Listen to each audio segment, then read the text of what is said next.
டிஃப்ரெண்டான ஒரு ரெசிபி பண்ண போகிறேன். இது குக் வித் கோமாளியில் விஷால் பண்ண ரெசிபி. இது டேஸ்டியான ரோஸ்டி மில் ஃபாயில் எப்படி செய்கிறதுன்னு இந்த வீடியோவில் பார்க்கலாம்.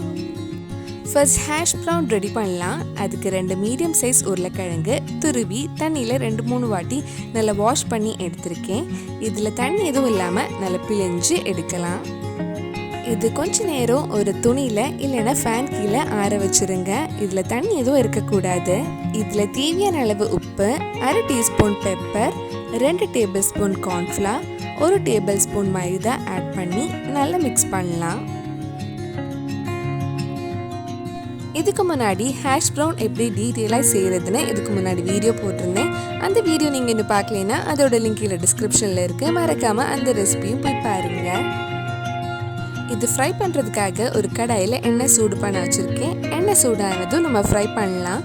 இது டீப் ஃப்ரை பண்ணணும்னு இல்லை, ஷாலோ ஃப்ரை பண்ணாலே போதும்.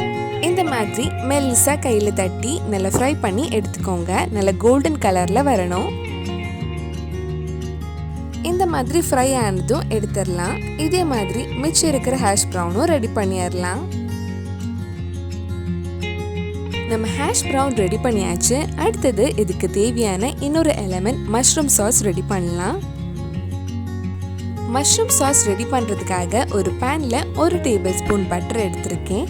பட்டர் மெல்ட் ஆனதும் அதில் 1 டீஸ்பூன் சின்னதாக கட் பண்ண பூண்டு ஆட் பண்ணலாம். ஒரு 2 நிமிஷம் இது வதக்கிக்கோங்க. வதக்கினதுக்கு அப்புறம் இதில் சின்னதாக கட் பண்ண 1/4 கப் மஷ்ரூம் ஆட் பண்ணுறேன். மஷ்ரூம் நல்லா வேகிற வரைக்கும் வதக்கலாம். மஷ்ரூம் வதங்கினதுக்கு அப்புறம் அந்த சாஸ் டெக்ஸ்சர் கிடைக்கிறதுக்காக ஃப்ரெஷ் க்ரீம் ஆட் பண்ண போகிறேன். உங்ககிட்ட ஃப்ரெஷ் க்ரீம் இல்லைன்னா அதுக்கு பதிலாக நீங்கள் பாலும் மைதாவும் மிக்ஸ் பண்ணி ஆட் பண்ணலாம். நான் கொஞ்சம் ரிச்சாக கிடைக்கிறதுக்காக 1/4 கப் ஃப்ரெஷ் க்ரீம் ஆட் பண்ணுறேன். சாஸ் உங்களுக்கு எந்த கன்சிஸ்டன்சியில் வேணுமோ அந்த அளவுக்கு ஃப்ரெஷ் க்ரீம் யூஸ் பண்ணிக்கோங்க. உங்களுக்கு சாஸ் ரொம்ப கெட்டியாக இருக்கிற மாதிரி இருந்தால் கொஞ்சமாக பால் ஊற்றிக்கலாம். ஃப்ரெஷ் க்ரீம் ஆட் பண்ணி லைட்டாக கொஞ்சம் சூடானதும் இதில் கொஞ்சமாக உப்பு, 1/4 teaspoon pepper, 1/4 teaspoon mixed herb add பண்ணி மிக்ஸ் பண்ணதுக்கப்புறம் ஆஃப் பண்ணிடலாம். நம்ம மஷ்ரூம் சாஸ் ரெடி ஆகிடும். அடுத்தது நம்ம ஒரு உருளைக்கிழங்கு சாஸும் ரெடி பண்ணலாம். அதுக்கு ஒரு மீடியம் சைஸ் உருளைக்கிழங்கு நல்லா வேக வச்சு நல்லா மசிச்சு வச்சுருக்கேன். இது கூட கொஞ்சமாக உப்பு, 1/4 teaspoon pepper, 1 teaspoon butter, 1 tablespoon பால் ஊற்றி ஒரு வாட்டி நல்லா மிக்ஸ் பண்ணிக்கோங்க.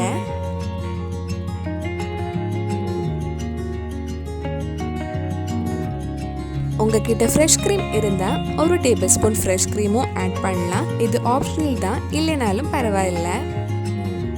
இது நம்ம பைப்பிங் பேக்கில் போட்டு பைப் பண்ண போகிறோம். அதனால அந்த கன்சிஸ்டன்சிக்கு ஏற்ற மாதிரி ரெடி பண்ணிக்கோங்க. உங்களுக்கு வேணும்னா இன்னும் கொஞ்சம் பால் ஊற்றிக்கலாம். இப்போ நம்ம mushroom sauce, potato sauce, hash brown எல்லாமே ரெடி பண்ணியாச்சு. இனி நம்ம பிளேட்டிங் ஆரம்பிச்சிடலாம். ஃபர்ஸ்ட் ஒரு ஹேஷ் ப்ரவுன் வச்சதுக்கப்புறம் நடுவில் மஷ்ரூம் சாஸ் ஃபில் பண்ணுறேன். அதுக்கு மேலே மறுபடியும் ஒரு ஹேஷ் ப்ரவுன் வைக்கலாம். இந்த மாதிரி லேயராக ரெடி பண்ணிக்கோங்க.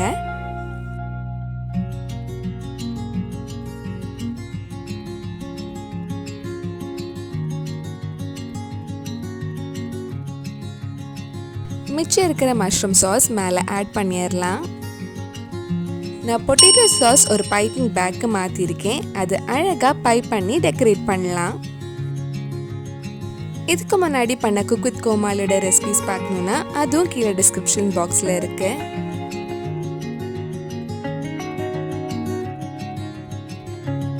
ரொம்ப டேஸ்டியான ரோஸ்டி மில் ஃபாயில் ரெடி ஆயிடுச்சு. கண்டிப்பாக நீங்களும் இந்த ரெசிபி உங்கள் வீட்டில் செஞ்சு பாருங்கள். பிடிச்சிருந்தா இந்த வீடியோவை லைக் பண்ணுங்கள், உங்கள் ஃப்ரெண்ட்ஸ் அண்ட் ஃபேமிலிக்கு ஷேர் பண்ணுங்கள். வேறு நல்லா குக் வித் கோமாளி ரெசிபி நம்ம சேனலில் ட்ரை பண்ணலான்னு கீழே காமெண்ட் பாக்ஸில் சொல்லுங்கள். நீங்கள் இன்னும் என்னோட சேனலை சப்ஸ்கிரைப் பண்ணலைன்னா மறக்காமல் சேனலையும் சப்ஸ்கிரைப் பண்ணுங்கள். கூடவே அந்த பெல் ஐக்கனை ப்ரெஸ் பண்ணால் நான் புது வீடியோ போட்ட உடனே உங்கள் ஃபோனுக்கு நோட்டிஃபிகேஷன் வந்துடும்.